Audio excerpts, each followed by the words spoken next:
മാസപ്പടി കേസിൽ കോടതി അംഗീകരിച്ചാൽ അന്തിമ റിപ്പോർട്ട് സമർപ്പിക്കാൻ തയ്യാറാണെന്ന് SFIO.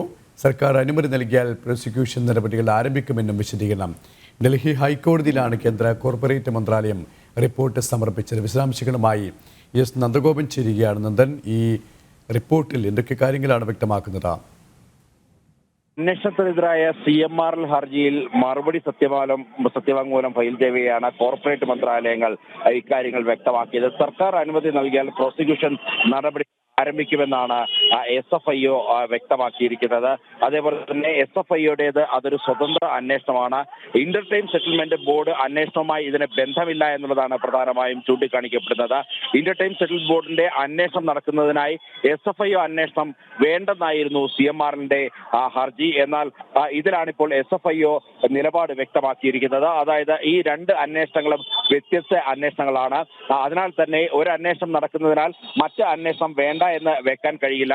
മാത്രമല്ല, വീണ വിജയൻ അടക്കം 20 പേരെ ഇതുമായി ബന്ധപ്പെട്ട് ചോദ്യം ചെയ്തിട്ടുണ്ടെന്നും ആ 20 പേരുടെ പട്ടികയടക്കം ഉൾപ്പെടുത്തിക്കൊണ്ടാണ് ഇപ്പോൾ SFIO സത്യവാങ്മൂലം നൽകിയിരിക്കുന്നത്. കോർപ്പറേറ്റ് മന്ത്രാലയത്തിന്റെ അതേപോലെ തന്നെ സർക്കാരിന്റെ അനുമതി, അതാണ് ഏറ്റവും പ്രധാനം. അനുമതി ലഭിച്ചാൽ ഇതുമായി ബന്ധപ്പെട്ട തുടർ നടപടികളിലേക്ക് കടക്കാമെന്നുള്ളത് തന്നെയാണ് SFIO വ്യക്തമാക്കിയിരിക്കുന്നത്. അതായത് പ്രോസിക്യൂഷൻ നടപടികളടക്കം ആരംഭിക്കുവാൻ വേണ്ടി തങ്ങൾ തയ്യാറാണ് എന്നുള്ളതാണ് ഈ സത്യവാങ്മൂലത്തിൽ ചൂണ്ടിക്കാട്ടിയിരിക്കുന്നത്. സുരേഷ്, നന്ദൻ ഇവിടെ സൂചിപ്പിച്ചതുപോലെ തന്നെ മുഖ്യമന്ത്രിയുടെ മകൾ പ്രതിയായ ഇപ്പോൾ BJP നേതാവ് ശ്രീ ഷോൺ ജോർജ് നമ്മോടൊപ്പം ചേരുകയാണ്. ശ്രീ ഷോൺ ജോർജ്, നിലപാട് വ്യക്തമാക്കിയിരിക്കുകയാണ് SFIO. തുടർ നടപടികളെ എങ്ങനെ താങ്കൾ പ്രതീക്ഷയോടെ കാത്തിരിക്കുന്നു?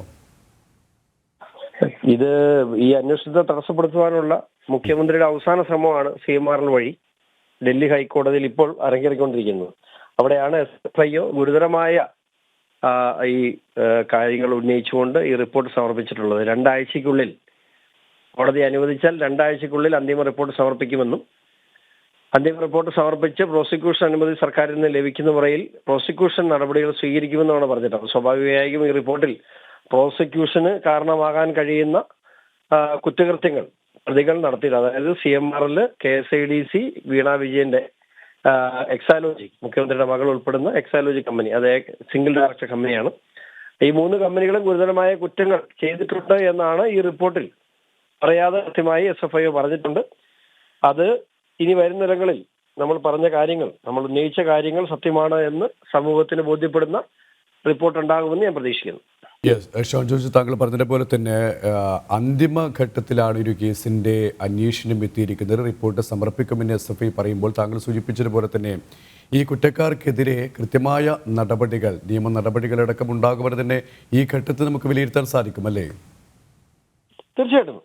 ഇതിന് ഈ റിപ്പോർട്ട് സമർപ്പിച്ചാൽ ഇതിനകത്ത് ഒളിക്കാനൊന്നും ഇല്ലല്ലോ. എല്ലാം ക്ലീൻ ഡോക്യുമെന്റ്സ് അല്ലേ. ഒന്നും സർക്കാരിന് അല്ലെങ്കിൽ ഈ അന്വേഷണ ഏജൻസിക്ക് പുതിയതായിട്ടൊന്നും കണ്ടെത്താനൊന്നുമില്ല. കണ്ടെത്താനുള്ള കാര്യങ്ങളൊക്കെ കണ്ടെത്തി കഴിഞ്ഞാണ്. അപ്പൊ അതിന് കൃത്യമായ റിപ്പോർട്ടായി വരിക, അതിന് പ്രോസിക്യൂഷൻ അനുമതി കൊടുക്കാൻ മാത്രമേ സർക്കാരിന് ഇതിനകത്ത് ചെയ്യാനുള്ളൂ. അനുമതി വന്നാൽ നമ്മൾ ഈ കാലങ്ങളിലൊക്കെ കേരള സമൂഹത്തെ വിറ്റ് വെള്ളം കുടിച്ച് മുഖ്യമന്ത്രി മകളും ഒക്കെ അഴിയെണ്ണുന്നത് കേരള ജനതയ്ക്ക് കാണാം. വളരെയധികം നന്ദി അഡ്വക്കേറ്റ് ഷോൺ ജോർജ് ഈ ഒരു സമയം ഞങ്ങളോട് സഹകരിച്ചത്.